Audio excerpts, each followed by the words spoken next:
I was 18 years old when I got married. I belonged to a very conservative family, a Baloch family, where good daughters never say no to their parents. My father wanted me to get married, and all I said was, if that makes you happy, I'll say yes. And of course, it was never a happy marriage.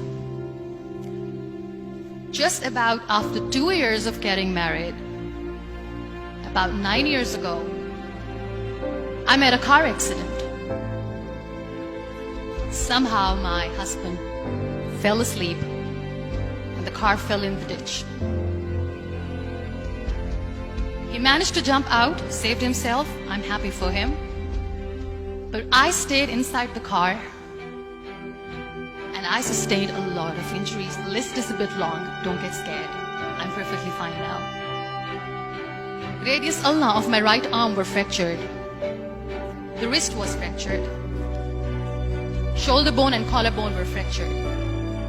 My whole rib cage got fractured. And because of the rib cage injury, lungs and liver were badly injured. I couldn't breathe. I lost urinary bowel control. That's why I have to wear the bag wherever I go. But that injury that changed me and my life completely as a person and my perception towards living my life was the spine injury. 3 vertebrae of my backbone were completely crushed and I got paralyzed for the rest of my life. So this accident took place in a far-flung area in the outskirts of a very small province, Balochistan, where there was no first aid, no hospital, no ambulance. I was in the middle of nowhere in that toppled car. Many people came to rescue. They gave me CPR. They dragged me out of the car. And while they were dragging me out, I got the complete transection of my spinal cord. I finally ended up in a hospital where I stayed for 2.5 months. I underwent multiple surgeries. Doctors have put a lot of titanium in my arm. There's a lot of titanium at my back to fix my back. That's why people in Pakistan call me the Iron Lady of Pakistan.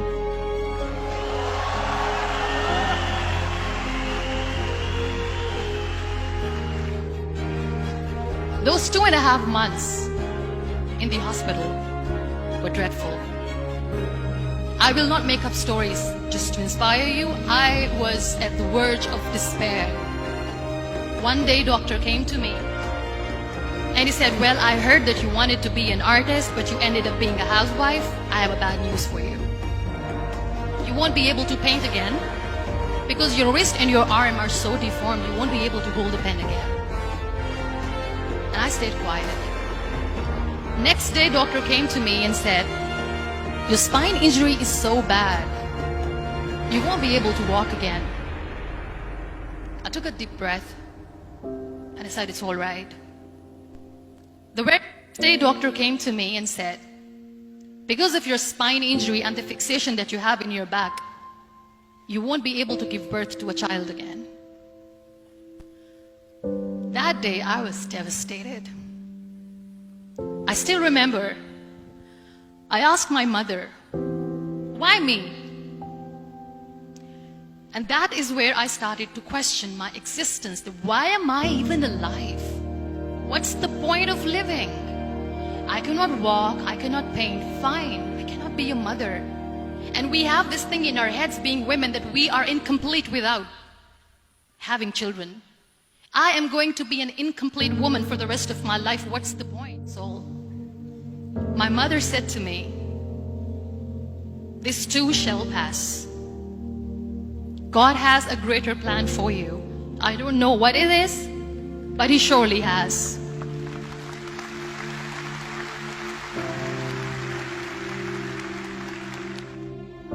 So what kept me going was, one day I asked my brothers, I know I have a deformed hand, but I'm tired of looking at these white walls in the hospital and wearing these white scrubs. I'm getting tired of this. I want to add more colors to my life. I want to do something. Bring me some colors, bring me some small canvas. I want to paint. So the very first painting I made was on my deathbed, where I painted for the very first time.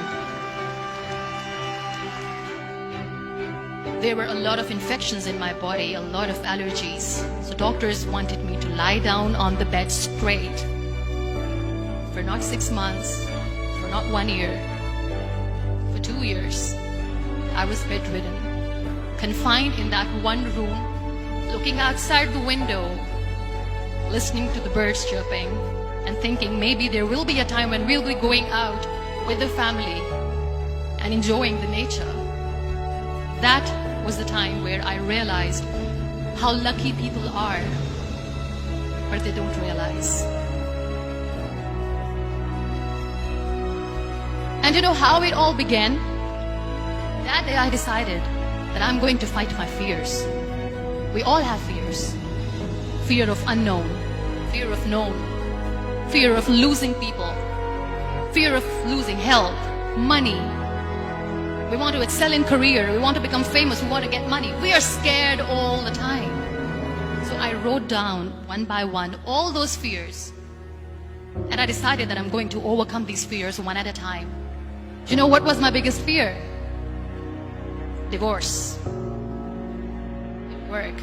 But the day I decided that this is nothing but my fear, I liberated myself by setting him free. And I made myself emotionally so strong that the day I got the news that he's getting married, I sent him a text that I'm so happy for you and I wish you all the best. And he knows that I pray for him today.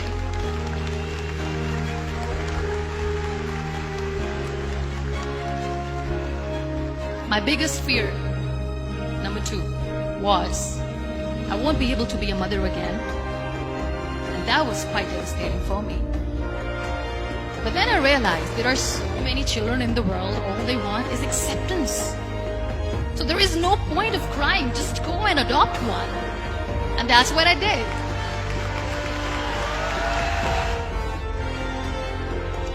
So when you accept yourself the way you are, the world recognizes you.